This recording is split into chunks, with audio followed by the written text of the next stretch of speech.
Hello, everyone. Good day from wherever you are joining us from. I'm very happy to see us again at this on this episode of Breaking the Silos. Basically, where we'll talk about DevOps for everyone. Yeah, if you're a business owner, how you can leverage on DevOps, and if you're a developer, how you can build your solution and make embrace DevOps principle basically. And today we have in our midst a very vibrant person in DevOps ecosystem, and that is nobody but Marino. Marino, you're welcome. Can you hear me? Ah, you're muted. Double muted. I thought I unmuted myself, but thank you so much for All having me. right. How are you doing today? All right. How are you doing today? You're I'm welcome to good. the show. Thank you so much. I Yeah, appreciate that. here from Nigeria. It's 5 p.m. in the evening. What about your side there? I'm based out of Toronto in Canada, so it's just about noon, 12 p.m. Eastern, which actually is quite honestly, it's pretty cool that it's halfway through the day-ish, and then I still have the rest of the day to kind of get some stuff done. It's almost your evening, right? So you're just about to get ready for maybe supper or dinner or probably head off to sleep. So um, it's awesome being able to collaborate with folks across different time zones. And thank you so much again for inviting me to be here and just chat with you. Yes, definitely. Thank you so much for coming. Like when I reached out, I was like, Marino will be very busy. He may not have time to come. And he said, yes, I'm coming. I will be live with you guys. Yeah, thank you so much for joining us.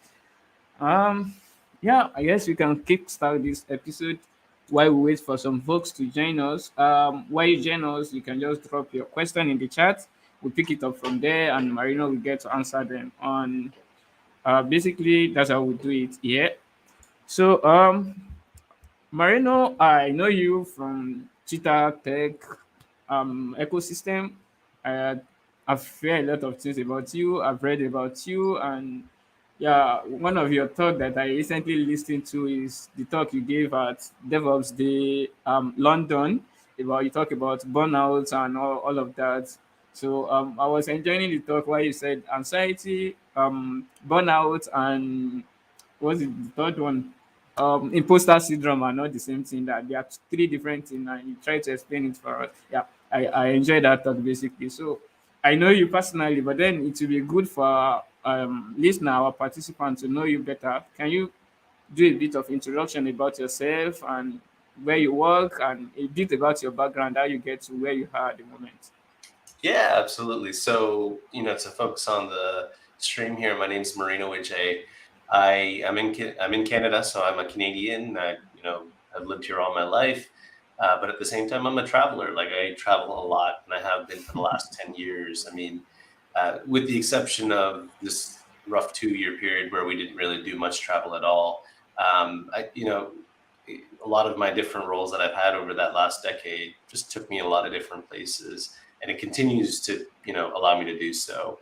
At the same time, I'm also a developer slash platform advocate at a company called Solo.io, and the company focuses in on application networking for very modern workloads and even workloads that have existed over the last decade as well. Um, what I'm referring to is if you're playing with Kubernetes today or you run cloud environments, we offer up application networking for that. So that's what Solo does. And then outside of that, I've also got some initiatives and projects that I work on. So one, I actually am an ambassador for a little community called EddieHub. EddieHub is really about open source, collaboration, and community before you actually get to that code point. Because one of the more driving aspects of a community is how you work together and how you support each other. So, I'm excited to be an ambassador of that and happy to kind of help bring folks into the open source world. And then I'm also an organizer for a conference called Huddle, which is happening in approximately 2 weeks. So, there's still a lot of planning going on behind the scenes. There's a lot of running around just to make sure that we are checking off those items on our checklist and make sure we have a successful event. So that's a bit about me. At the same time, I love technology. So I've been in the tech space for about 2 decades now, just doing a lot of different things.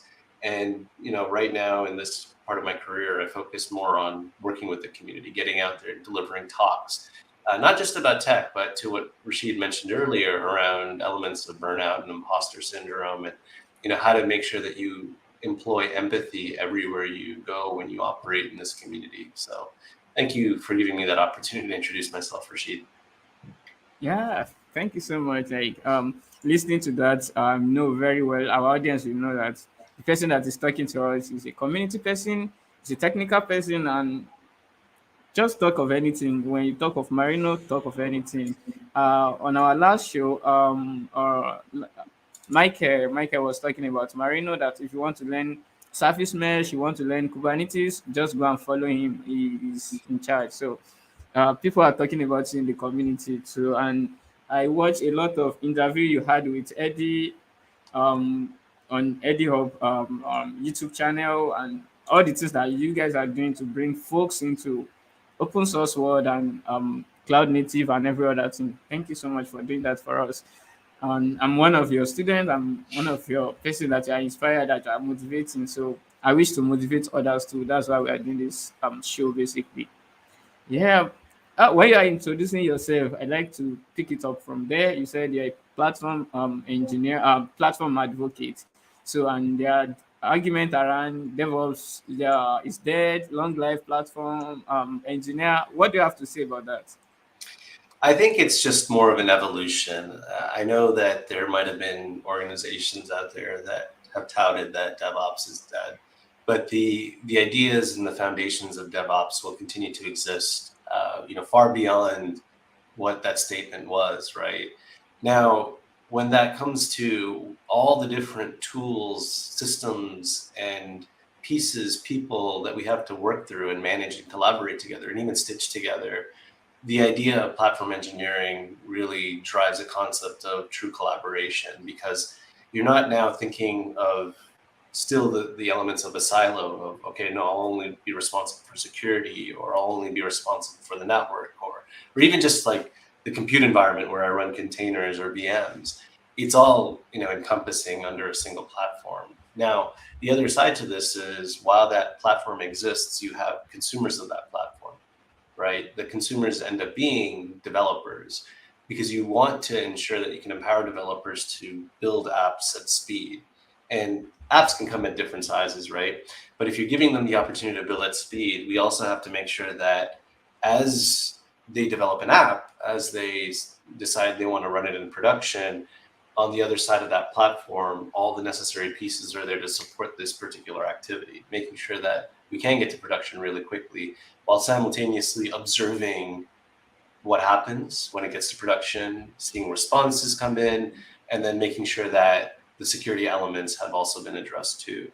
So platform engineering is really just, in my opinion, more of a new approach to handling multiple aspects of DevOps. DevOps is bridging the gap between your developers and your operators. But platform engineering becomes all encompassing, because the idea is to support your developers, you need to give them a platform. What's underneath that platform is the folks that actually have always provided the necessary tools and foundational frameworks. Yeah, like that's a brief introduction into platform engineering as a whole, and you can see that it will be as if you are migrating from a developer point of view, jump to DevOps, and you will definitely be a platform engineering, because basically what platform engineering focus more on provision infrastructure, monitoring it, observing what's going on, and every other thing that comes under it. That basically. But thank you for that brief introduction on that. Yeah, while you are speaking, you mentioned the principle of DevOps, what DevOps comes to do, which is basically to ensure collaboration between the development team and the operations team, just to bridge that gap. I think we can continue our discussion around that. How what skills, basically, they will tell us is communication skills. So, how can we understand these communication skills to bridge the gap between the development team and the operations team as a DevOps engineer? I think when it comes to communication skills, the ability to seeking for an answer, or asking questions, is probably the most critical aspect of it. If you're comfortable being able to ask questions and not feel like, oh, is this a question that I shouldn't be asking? right? To question my own intelligence. It should be asked regardless, because you're trying to understand someone's needs, someone's request. You have a developer that says, "I want this." You have to find out much more details than what they actually want, and you have to find a way to make sure that as they continue to iterate or build on top of it, you're addressing every single one of their concerns along the way. It's not just a simple request and then here's your reply or response and then moving on. It's a lot more than that. It has to be a constant element of communication, meaning you have to be consistent. You have to make sure that what you're giving your developer is exactly what they asked for, and asking questions is one of the best ways to do that. But the collaboration element also comes from how you work, the systems you use. So if you're very familiar with a popular framework that is Git, then everyone should be considering using it, because on one hand, you have your developers that add code into Git. On the other hand, you have operators or engineers that have to take that code and somehow run it. But the best way to be able to do so is if there's openness, right? If everyone can see everything that's going on, not to create unnecessary amounts of, hey, there's so much I have to look after. It's more like driving the awareness. I'm building this. You probably want to be aware, because as you get this deployed into production, it may need X, Y, and Z, and you may need to go pre-provision that ahead of time. But at the same time, allowing that usage of something like Git, let's say you're using GitHub, you're able to track issues. You're able to understand why applications weren't deployed for a variety of reasons, right? And you can track the issues to determine when this might happen again in the future. But not only that, right? You consider the element of what happens when things go wrong. It's less about, it's actually not about finger pointing anymore. It's more about, okay, let's get to the root of the issue. Let's see how we can avoid the same issue from happening again. Let's make sure we have a successful rollout. But the communication needs to be open, honest, and all the way throughout. And that only happens if you have a good culture, a culture that is blameless, right? Nothing about people, everyone's going to make mistakes, but it's about preventing or using systems or processes to prevent those kinds of mistakes. Okay, if I write, let's say a Terraform script or something to provision an infrastructure stack, I'm just not simply going to deploy it, right? I probably want someone else to review it before I deploy it. And as it becomes a consistent pattern of successful deployments, then we don't need those reviews anymore, right? Once something changes, we need a review. This is part of that change control process that we've seen many, many years ago, and that still makes its way into the organization.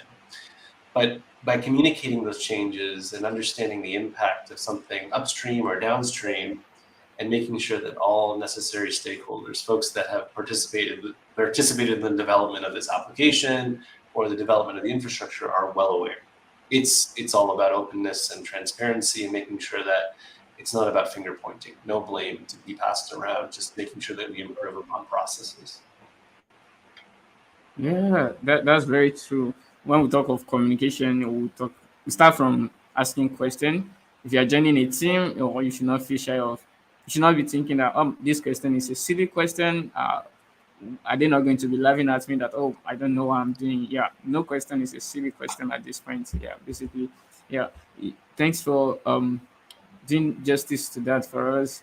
And again, we've seen DevOps from the developer point of view and operation point of view, but we need to talk about business. We are doing this for business sake. We are not just doing it just to make fun and to just play alone.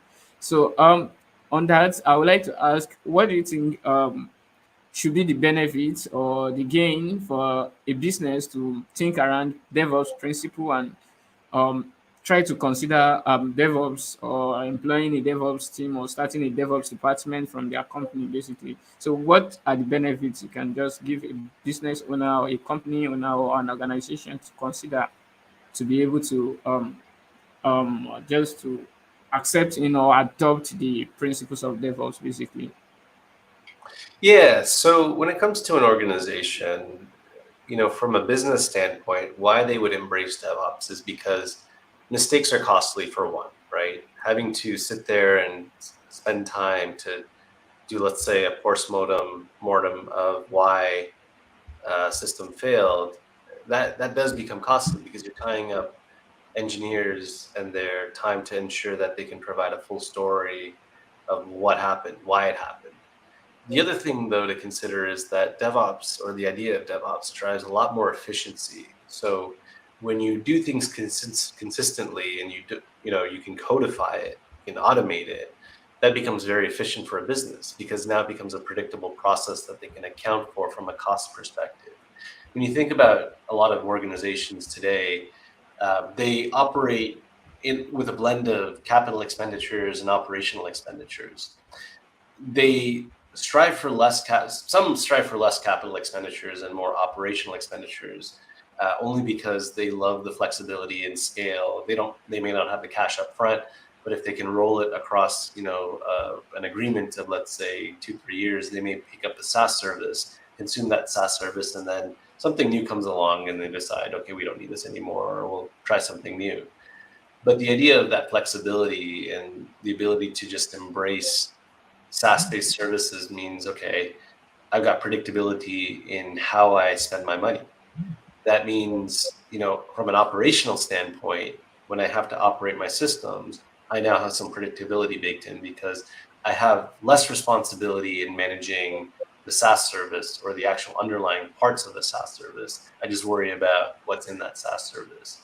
Now, when you think about that from the business standpoint, predictability means that I know how much I'm spending, how much money I have at the end of the year, which obviously from an investor standpoint, depending on what kind of organization you are, that can be attractive, because your costs are controlled. You can align to a budget better.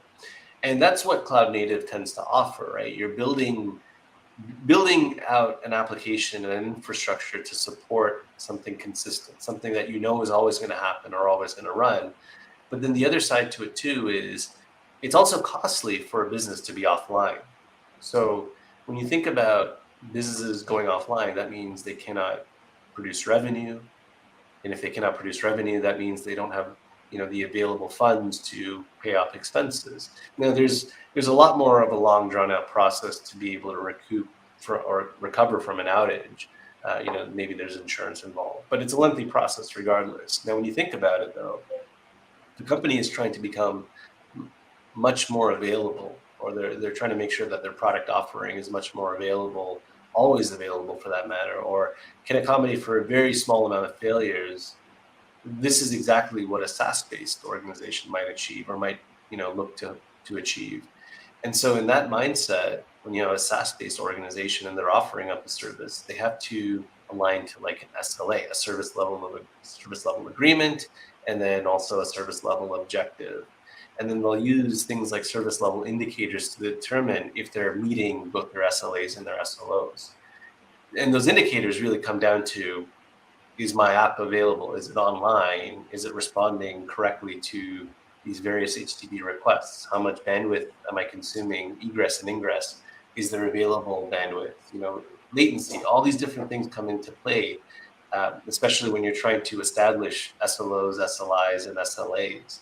Now, that predictability piece comes back again, because if you're able to predict how often your systems go down, now you can bake in, hey, I can accommodate for, let's say, an hour of failure per year. That might be spread out across, multiple months, or maybe through the quarters, or however your fiscal year runs. And when you think about that for a second, okay, if I have a guaranteed outage of an hour, what that means is I'm baking that predictability into my expenses. Now I can account for that. But I also want to get to a level where I can build around that. So it's really about efficiency. It's about consistency. It's about making sure that you have predictability in your systems, so that in turn, from a financial standpoint, it actually becomes much more predictable too. So it's attractive for organizations. There's so much more to it. I could go on forever about this. Definitely. Considering the role of DevOps and what DevOps have to offer, it's tons of solutions that they bring into play. If your organization should consider them, like definitely your organization will have high uptime. Like there are people that will be monitoring what's going on your system.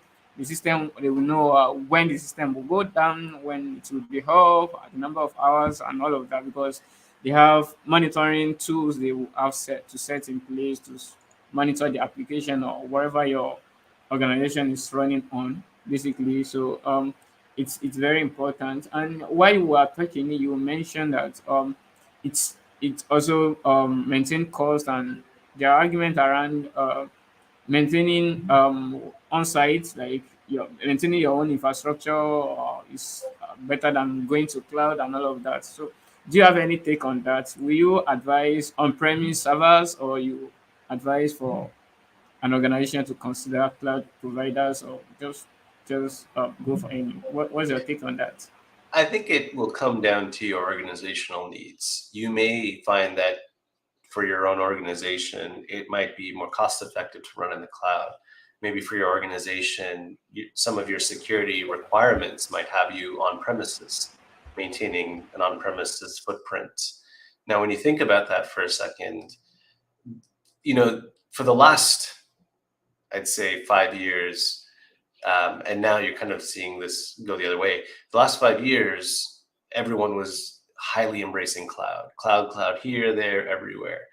And then you saw this movement over time starting to realize, hey, I could run this in cloud, but it can be very expensive, especially since I haven't tuned my costing appropriately, right? I haven't been very predictable about how I spend my money, but at the same time, I'm just scaling because it's free to scale. It's easy to scale. Now, if I can do this on premises as well, this is where the world of cloud native has really come out to shine, because they offer up the same principles of cloud, but you have a lot more control. Now, with control comes complexity. With complexity means you also have customization. Now, between complexity control and customization, there's always going to be a balance. There's always going to be a need for balance. If you give up a lot of control, right, but you still want flexibility and customization, you may end up in a situation where you're using something highly proprietary, and it could be either managed, it could be something you just deploy on premises, but there's always going to be an additional cost hidden somewhere that you'll have to think about. If you give up, complexity and customization, but you want complete control, that might mean that you may have the necessary pieces to operate something, but you might be lacking on features, right? And it's only because the system you've used, it might be super rigid. It might try to, prevent you from going off the rails a bit. Now, there's always going to be some sort of balance that you aim to find. And it'll come down to, again, things like security. Security will drive that factor. Is the cloud secure enough for you to operate the kinds of workloads that you operate? Does it meet the compliance requirements that you need for your organization? That's gonna drive a huge factor into the decisions that you make. There's so many other things too, like in terms of your budgeting, how much money do you have to spend to be able to run this? Are there more efficient ways to run it? Have you asked your developers to maybe treat certain things like functions versus long-running compute instances? There's so many different ways that you have to assess why you would use one or the other. But what you'll also find is that as cloud costs increase, people will drive to more predictability. Hey, I will spend more CapEx up front, buy the hardware, buy the data center, and then deploy it all for less of an OpEx, or less of a monthly cost, or less of an operational expenditure. But that means much more predictability as well in a lot of ways, because now I know that I can control my costs, and if necessary, I can scale back. So if you think about this climate today, the economic climate that we're seeing, you're noticing patterns where folks are kind of reeling back from deploying into the cloud, and they're taking this on premises. So they're finding other opportunities or other areas where they can shave costs. And so what that comes with is, hey, you have all these companies coming out with technologies that help you reduce your costs in a lot of different ways. So that's another conversation to have. But, when you think about approaching DevOps, when you think about whether it's the cloud or on premises or at the edge or wherever, it's all going to be the same. It's just how much more control you have, how much more you can touch, or how much more it's going to cost you.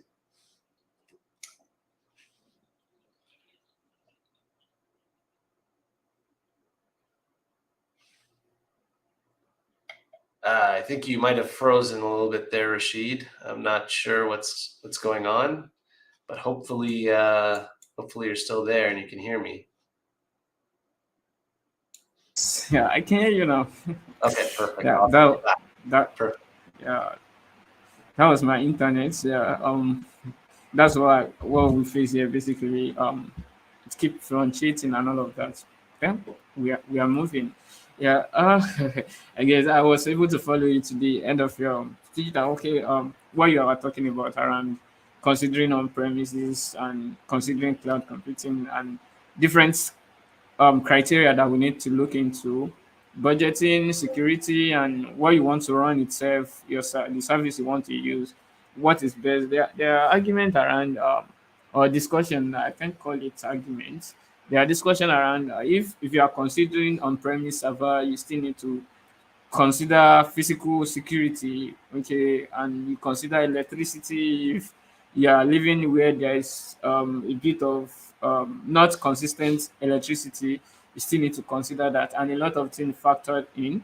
And most of the cloud providers, they are providing this for you based on the SLA that you guys will agree on, that oh, this is the agreement we are having, and you have your internal SLO to match the SLA given to you. And at the end of the day, both of you come up with an SLI, which is an indicator to checkmate what is going on in the organization. So basically, try if your service can run on cloud, yeah, why not considering cloud or provide any of the cloud providers? Okay, none of them is sponsoring our show, so we are not mentioning anybody. So you can consider any, and yeah, you are good to go as you wish. Yeah, we can move on to a bit of technical part of our discussion here, where we talk about automation, we talk about infrastructure, we talk about configuring your infrastructure using Ansible, provisioning your infrastructure using Terraform or any tools that we wish or Marino wish to suggest for us. So, uh, how do in your own context, with your experience, how much role do you think automation play in DevOps? So I think automation plays a massive role in DevOps because you are always there to try and remove toil or remove repetitive tasks. Those repetitive tasks you do prevent you from being able to achieve and complete other tasks. So the more you can kind of automate, and automation has its roots all the way from things like developing simple programs in Bash to be able to do simple things inside of your Linux operating system. And Bash is still used today. A Bash script is still used today. But the idea behind automation is let's take the predictable stuff, right? And even some of the variable stuff and build, what you need with lines of code. Lines of code that might be domain specific to a particular vendor, or it might be specific to a particular language framework or markup or something along those lines. Now, when you think about Terraform and Ansible, they have been around for a long time to support infrastructure deployments. And usually when you deploy an infrastructure, it's not just, hey, I want 3 servers, I want to deploy this on the servers, and that's it. It's a lot more. It's like, how much storage are you going to provision? What operating system are you going to install? What IP addresses are you going to assign? Or are you going to just pull from a pool in IPAM? How is your system going to navigate the network? What are you installing on top of this operating system? How do you lock it down? How do you make sure you're using a secure image? There's so many different things that Terraform or Ansible are doing for you that you normally would have done by hand. And so even cloud providers offer up a very similar approach. Like, quite honestly, if you're there to deploy something without Terraform or some sort of automation, you're doing it by hand because there is a very, very specific use case that you're trying to achieve that no example out there is able to solve for you. And that makes sense, right? But if you're doing something very repetitive, right, let's go back to that idea of efficiency in the sense of, let's make sure that we're consistent, we're predictable. Building a 3-tier app on a 3-node stack of Kubernetes is predictable, right? So all we're really doing at this point is deploying this block of code that's going to do the same thing for us over and over and over again, versus us having to go into a system. Now, automation, like I said, has been around for a long time, Where this has become very interesting is when you start to employ this idea of GitOps. So you are still using automation, but your principles of GitOps is more like, I want to achieve desired state. Here, let me put my configurations into Git and let some tool or operator recognize that configuration and pass it down to the systems that I use. And this is very, very prevalent in the world of Kubernetes as well, because that's all we really do. We want to use a GitOps model so that when we make our changes in Git, those changes get reflected in our Kubernetes cluster. Hey, I want to scale my app to have 3 copies of the same thing. Do I do it in Kubernetes directly? No. And that's primarily because you don't want to be directly interacting with a Kubernetes cluster for security reasons. Use an operator that trusts the cluster and that the cluster trusts. And that operator is going to pull configurations from wherever or whatever version control system you're using. So this ties really well with, okay, hey, I want to build a 3-node cluster. Here's my infrastructure. Here's what it should look like from an infrastructure as code standpoint. And then here's the application that's going to run on top of it. And now there's so many other pieces in there that will ensure that you have the right fit. So this is the infrastructure I want to deploy. Does the application I'm trying to deploy run on this infrastructure? Will it run? Will I have enough memory? Will I have enough CPU? So this is why, automation is, critically important. Then we think about the CI/CD side of things, right? Continuous integration and deployment. If I am constantly iterating on my app, that means that I may have to constantly iterate on the infrastructure that supports that app as well, which means, okay, if my app now needs access to additional databases, or maybe now needs to communicate with a service way outside of the realms of the data center or the cloud environment I'm in, how do I do that, right? There's so much more that comes into the piece here. But those CI/CD principles, while it's always been applicable to the world of development, also applies to infrastructure too, because you have to iterate on it, you have to grow it, you have to lifecycle things. For example, are you always going to use Ubuntu 2004 even like 5 years, 10 years from now? Absolutely not, right? It may be deprecated in 10 years. And so you have to make sure you have a mechanism to update the base operating system. But we know that updating the base operating system is obviously not the right way to do things anymore. We have to consider things like immutability and ephemerability, or ephemerality, I should really say. So we think about something that is unchangeable, and we think about something that can always come and go. When we combine those two ideas together, we can treat, let's say, a Kubernetes node as a disposable artifact, just like we treated pods as disposable artifacts. Because our configuration state lives in something like Git. Our controller or our operator is going to pull that configuration in and say, hey, we need to update the operating system of our entire cluster, which means we're going to start doing a rollout in a phased approach so that we don't take down applications, but we can start deploying newer versions of our base, let's say, node with a newer operating system. Those vulnerabilities have been patched using maybe Kubernetes 1.27, and we proceed with the upgrade so that no application has gone offline while still kind of treating everything as disposable artifacts, which is exactly where we are today, where we need to be today. Exactly, and that's very very true. Like considering automation from um like one of my mentor, yes, one of my mentor, you say if you want to go into DevOps, you must be passionate about automation.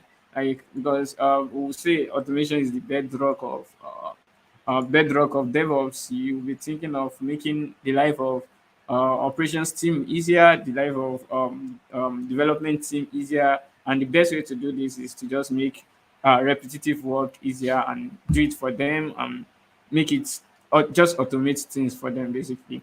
Yeah, while you are speaking, you talk a bit about how automation can help in provisioning Kubernetes cluster and every other things under that. I want to ask, you've been advocating for networking, you've been advocating for service mesh. So I guess when we talk of service mesh, is when we are talking about microservices going into Kubernetes, basically. So, do you have anything you want to talk about around that? Because I can see that you are maintaining a GitHub repository, which is 70 days of service mesh, where people get to learn, get introduced to service mesh in 70 days or something like that. Yeah. Do you have anything you want to talk to us around that? Yep. Yeah, absolutely. So first, about 70 days of service mesh, still a work in progress. I've had to kind of pause because I've just had a lot of different other projects and just travel kind of come up, and it kind of shifts your mood a bit so that you can't always contribute the same way you want to. But I'm hopeful that I'll be able to pick it back up again. But the idea behind 70 days of service mesh was twofold. One, so that I can better understand all the inner parts or pieces and components of Kubernetes and Istio and service mesh, how they interact with each other, and then even get even deeper to understand very complex configurations. But the second thing is I wanted to learn about this in public. I wanted folks to better understand it alongside me as I'm going about, so that they may think about something I might not have thought of and then come in and contribute. I've already seen some folks come in and contribute too, and I love that. Now, where does this fit? Like, and also you mentioned I advocate a lot for networking. So let's kind of back up way back to like 15 years ago. 15 years ago, we're talking 2008. I was doing a lot of sysadmin type activities with an organization, and sysadministration is very much what DevOps is today. Sysadministration worked with much more or less distributed systems, but much more specific systems, while also still doing things like automation and working with all the underlying components. And that really demonstrated to me that I really enjoyed working in the networking world. So playing with packets and watching them move around was probably the thing that made me feel so lit up every day. Like, I just was so excited about it. And that was something I decided to stick to throughout my career, networking, and just grow into it, learn it a lot better. But what was interesting is networking itself, the technologies were changing. They were evolving to support evolving workloads. So the workloads, would always live in one place. Now they're distributed. They're all over the place. How do we connect to these different places? To our workloads now live in the cloud. How do we move traffic to make sure that they get to the cloud? To now our workloads live in these tiny little artifacts called containers. How do we get to them? And as we know, containers come and go pretty quickly. So that has a very much of a shift in the way people think about networking, because we're so used to having IP addresses assigned to everything. Containers do have them too, but if containers come and go, it's like I'm always unplugging something from a switch and plugging it back in multiple times very quickly. And what really gets challenging is understanding the relatability of networking to something like a container. And so what I decided to do was better understand this from a packet sense, follow the packets, see where things go, where things flow.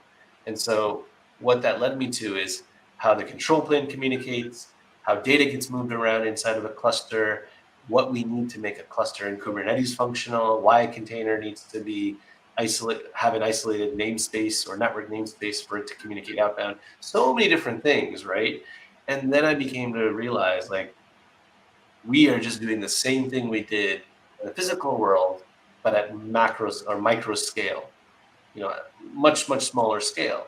Because the step before that was, let's do everything with virtual machines.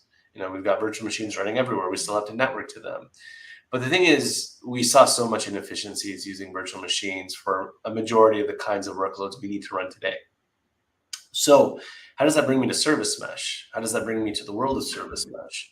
So there are some challenges once you've used Kubernetes enough. You start to realize that, oh, what about identity? What about certificates and TLS? What about how do I get around to other services within my cluster as well as across to other clusters? And this is where technologies started to show up again. The connectivity technology showed up again, but it came in the form of a service mesh. So when I started looking at service mesh initially, I was like, is this another compute layer? What is this really doing? And then I started to realize, oh, hold on a second. these sidecar proxies are just routers. We just took this router concept and then shrunk it so that it could sit alongside a container, and that router is just going to do all the work for us in terms of communication, security, identity. So from a networking standpoint, nothing really changed.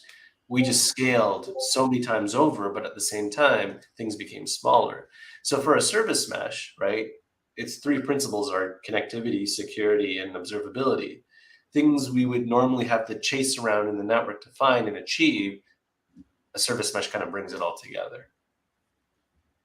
Sure. Yes, that's true. Like service mesh is bringing in ensuring connectivity and bringing in observability into the system. Whether you're using Kubernetes, most especially that, if quote unquote, most people when they want to explain it to you, they use the concept of Kubernetes for you. And yeah, it's very apt the way you just explain it for us. Thank you for doing that for us. And I guess we can move to the last part of our discussion, which is around learning. And basically, we talk about if you have any suggestion around resources which can get people started in DevOps or platform engineering or service mesh or anything you wish they can learn or we can learn. Let me put it that way because we are all learning. Don't mind my Yeah. background. They just took off electricity here, so just manage it like that. Yeah. I understand. All right, so let's do something really quickly. I'm going to present a screen, and I'm going to show you a few good resources I should, y'all should check out. Where is it? It is right here. Okay. So the very first resource, hopefully you can see it if you can bring that up. Yeah, it's coming up. Perfect. Okay. So I don't want to overwhelm anyone that's watching, but I always feel like this is a great reference to understand DevOps technology and tooling, where you would start, what you would probably need to know. Now, I'll be real. I don't know everything on this map. I don't think anyone does. There might be like a handful of people in this world that is able to touch every single component here. But if you think about it, right, all of these different pieces are interconnected. You see networking here, you see operating systems over here. You've got to understand that there's programming or languages involved. You've got networking showing up again because we're working with ports and different protocols. And then you see infrastructure as code show up because now you're using different tools to deploy your configurations for your infrastructure. But at the same time, you've got other systems in place that work with your infrastructure as code. Like, for example, Kubernetes shows up as container orchestration. In fact, it is infrastructure as code because everything you deploy will come in the form of JSON or YAML, which is just infrastructure as code at this point. But you start to see how all the different pieces tie together. You see that monitoring is a critical portion of it. Working with cloud is another critical component, CI/CD. This is not a definitive list, right? But what it gives you the notion of is if you've got this idea that you want to work in DevOps or in the DevOps space, what are the different pieces I should familiarize myself with?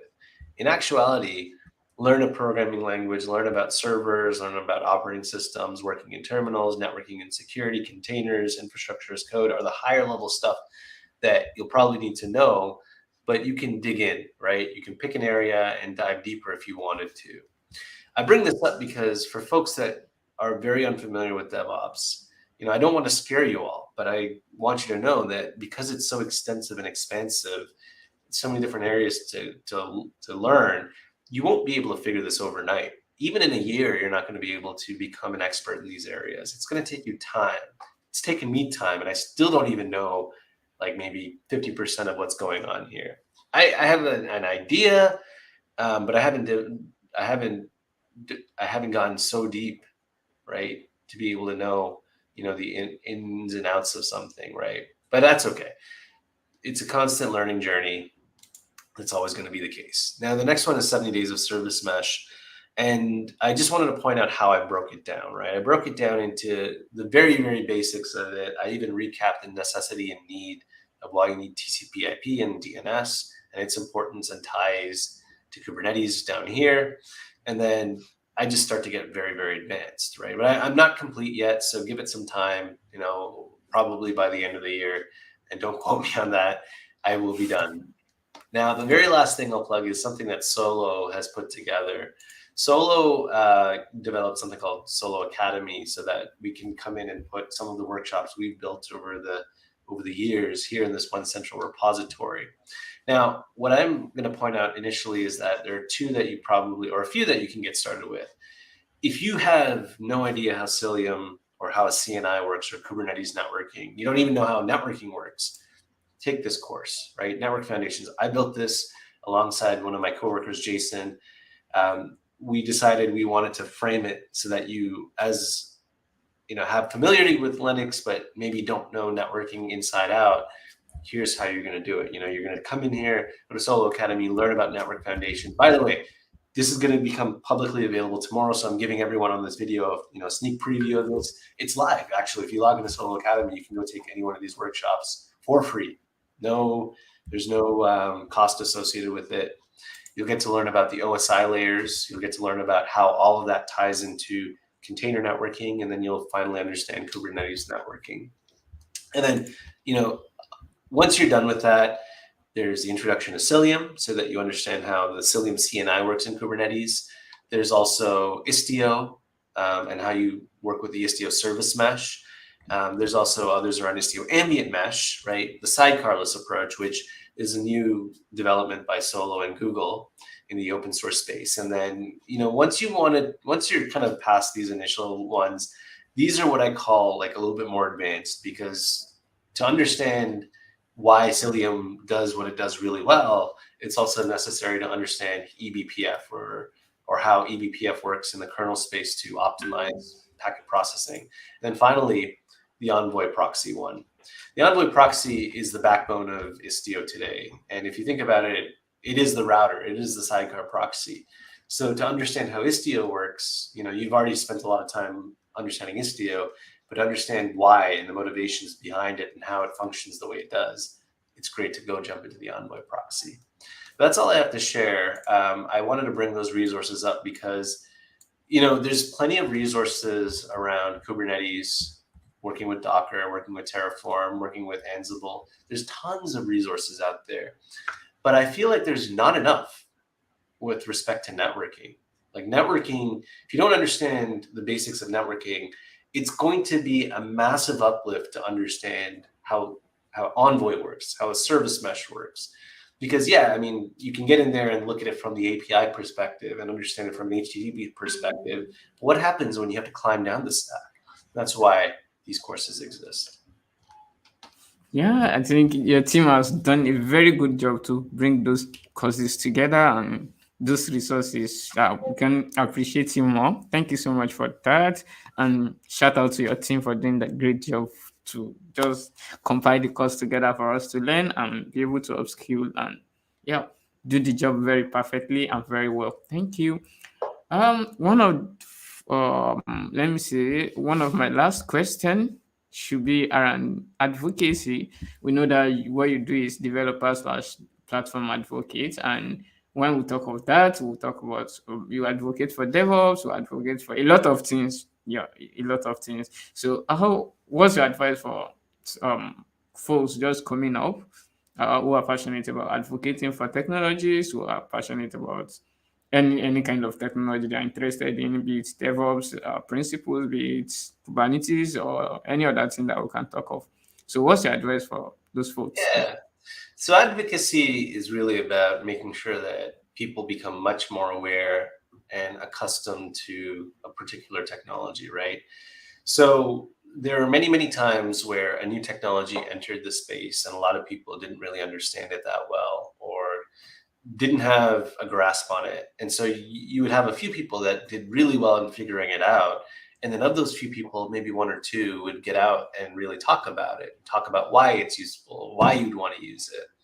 But not only that, they would take what they would hear from people, from the community, from folks, and then feed that back into this technology, feed that back into the ecosystem and say, look, this is feedback that I've received on how we can make this better, right?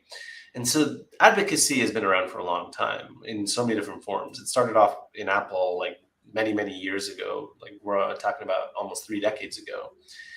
But when you think about that advocacy piece, what we're really doing is enabling and empowering folks to consume something.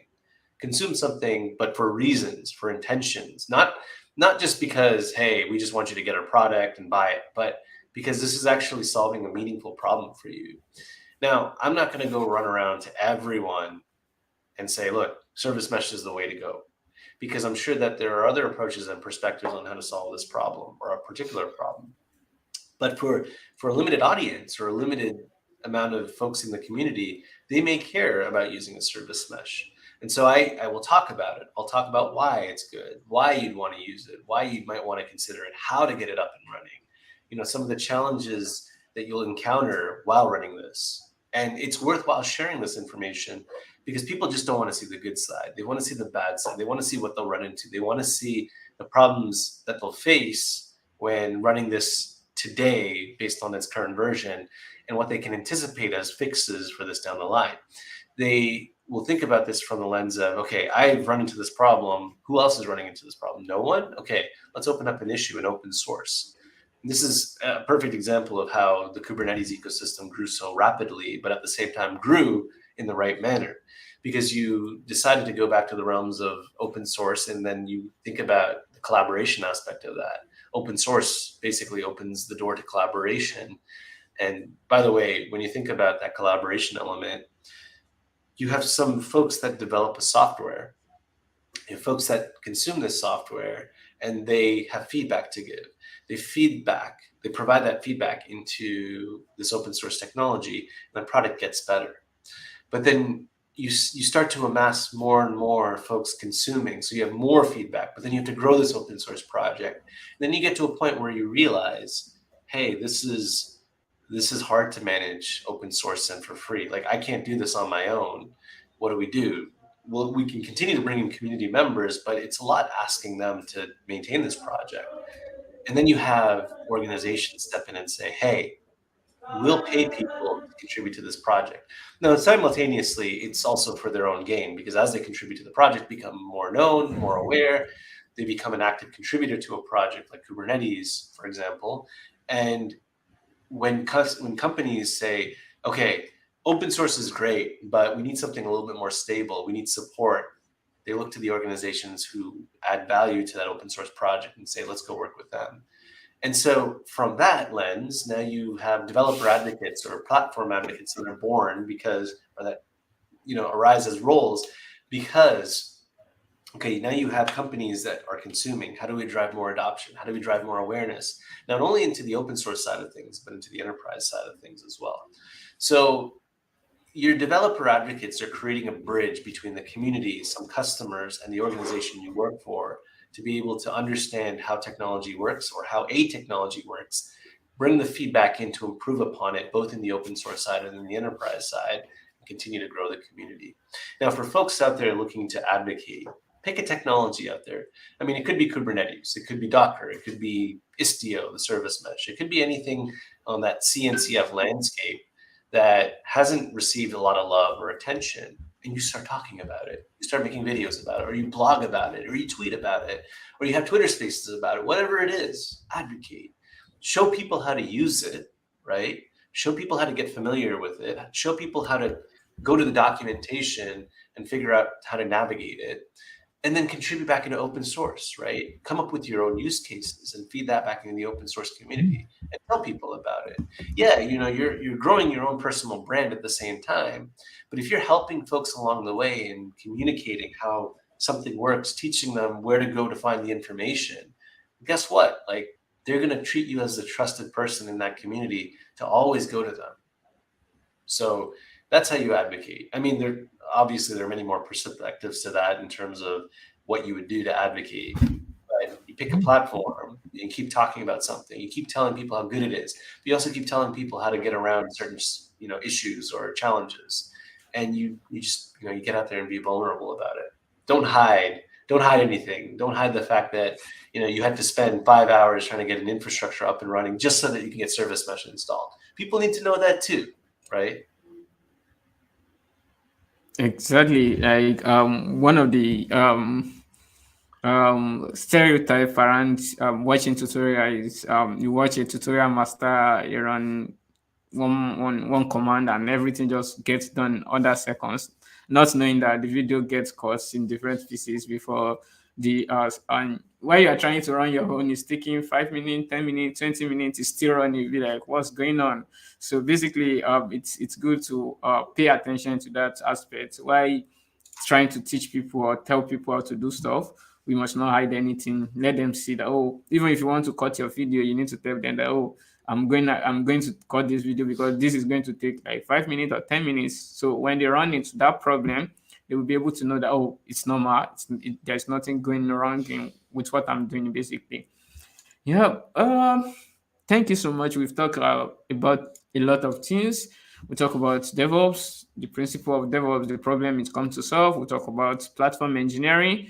We talk about the problem it comes to solve. We talk about business side of everything, how these two concepts is helping businesses and all. We talk about automation, and after that, we talk about different resources that can get you started in any of these concepts that we've discussed. And Marino went ahead to show us different resources from 70 days of mesh, service mesh to DevOps.sh, which is roadmap.sh, where you can see different of resources and what you should learn first before you learn the next one. And it's a bit arranged. And if you feel like you are good enough to follow you are good enough to of let's say the first level of the description, you can leave it and go to the second level and just keep moving and keep learning every day. And as he mentioned, he said, you don't need to know everything. You keep learning them whenever you need them. Okay, if you don't know about Kubernetes and you've been hearing about it and you'll be like, oh, we need to orchestrate our container, the image that we build, we need to orchestrate it, we need to turn it to container, we need to go to. So definitely search it up online. You'll be able to learn. There are different resources out there. You want to learn about networking. Marino did a good job showing us different resources we can use to do that. Those are the things, a brief summary of what we've been talking about basically, and I think you're supposed to clap for me for being able to bring them together for you as a pack. So lastly, my question for Marino would be, what would be your last or final thought for folks that are watching live and those that will come to watch at the end of the day? Um, and while you're advising the folk, you can still advise the business side of the story, the company, the organization, too. And yeah, your final thoughts basically. Yeah, absolutely. So I'd say everyone, please go and subscribe to Rashid's channel on YouTube. Uh, I can foresee so many excellent folks coming online and sharing their own perspectives around a lot of the different topics you want to discuss. And I even recommend some folks too if you want. So let me know, and I'm happy to do that. For the folks that are watching, right? You know, I will say that DevOps is not something you just pick up overnight. It's something you have to spend time with, you have to learn, but you also have to do, you have to be kind of in the experience as well. And I know it might seem challenging, like, okay, how do I get DevOps experience if I don't have my first DevOps role, right? I think what you want to think about is how you find a role first, a tech role, and maybe navigate, but also consider trying so many different things as well. Maybe try this, try doing maybe technical writing, maybe try doing development for a while. You have to try things to be able to experience whether or not you will enjoy working in the world of DevOps. And I bring up technical writing and development too, because those are two factors of what you would do in DevOps. Even in the advocacy space, you're going to find yourself getting technical and even writing quite a lot. You'll be in front of the camera, maybe you might be on audio at times, and you have to consider what that platform is for you. But what I also say is, if you pick it up, right, don't drop it, don't stop it, keep doing it, because you'll get better and better and better every single time. It might be 1%, it might be 10% the next time, it might be 0.0001%. Doesn't matter. Every time you do it, it's an incremental growth, and you're getting better each time. The very last thing I'll say for you all here that are watching, there are plenty of excellent resources out there. YouTube and a simple search will populate you so many different resources. But a few key folks that I'll drop right now. James Spurn puts out his amazing DevOps courses around Docker, Go check that out. Check out the DevOps Toolkit by Victor Farsick. Go check out Anais Ulrich's 100 Days of Kubernetes, Sciempathic and his Kube Simplify Academy. Check out Kunal Kushwaha and all his videos. There's so many folks out there. Check out Jen Junod if you really want to understand what it's like to be DevRel and get to the other side, the humanities side of it too. All these folks are dropping amazing knowledge. They're dropping so many different styles of content. It may give you ideas as well. That's all I've got. Thank you so much. Yeah, we can thank you more than by saying thank you. The highest reward or the highest way we can pay you is to say thank you so much for coming. Like when I reached out a few days ago, I was like, oh, is it not too close to the day of the session like this? With Marino Wijay, and he said, no problem, let's do it. Thank you so much for coming. We appreciate what you are doing for the community, what you have been doing, and what you are doing presently. And everything that you shared with us, they are very, very, we take them serious and we appreciate them. Thank you so much for coming. And for the folks joining us, thank you so much for joining. And those people that will be watching this after this show, yeah, you can still comment. I will check them out. And if you have anything you want help of, you can definitely comment down there. And if you check the description of this particular stream, you find the Twitter handle of Marino there. You find his YouTube channel there. You can go ahead. He's not a YouTube person. I think he only have 2 or 3 videos in his channel, and his subscriber is more than what I have on my channel basically. But definitely you can go ahead and subscribe. Probably in the future, you may consider producing content that can help you. You can reach out to him on Twitter, and yeah, definitely he will reply your DM if you send him a DM or you come across him under a tweet. Reply him, and definitely he's very available for every one of us to answer questions, to guide us. And if you need a brief or a deep dive mentorship, yeah, reach out to him. He's definitely into that. And shout out to your where you are working, solo.io. Every tweet I made, every post I made on LinkedIn, they reposted it, they retweeted it. And thanks so much. I really appreciate the team. Yeah, thank you so much, everyone. Bye for now. We'll be coming again to talk about open source very soon. So bye, everyone. Take care, everyone. Bye. Bye. All right, that is